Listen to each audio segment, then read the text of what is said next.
Hello, welcome to this edition of Healing Through Poetry. My name is Empress Pamela, and today I will be reading The Mad Gardener's Song by Lewis Carroll. He thought he saw an elephant that practiced on a fife. He looked again and found it was a letter from his wife. At length I realize, he said, the bitterness of life. He thought he saw a buffalo upon the chimney piece.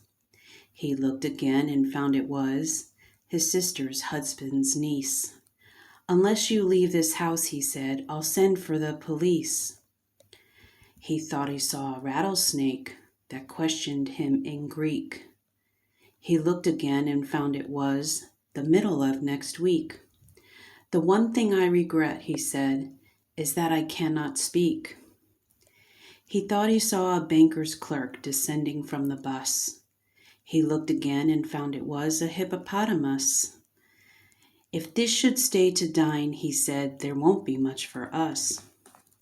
He thought he saw a kangaroo that worked a coffee mill. He looked again and found it was a vegetable pill.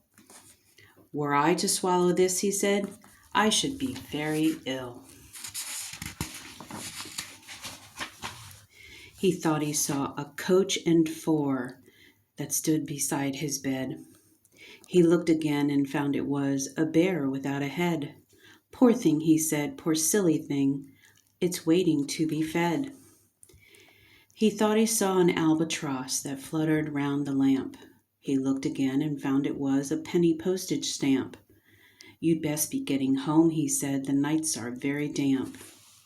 He thought he saw a garden door that opened with a key. He looked again and found it was a double rule of 3. And all its mystery, he said, it's clear as day to me. He thought he saw an argument that proved he was the Pope.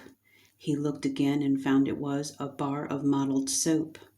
A fact so dread, he faintly said, extinguishes all hope.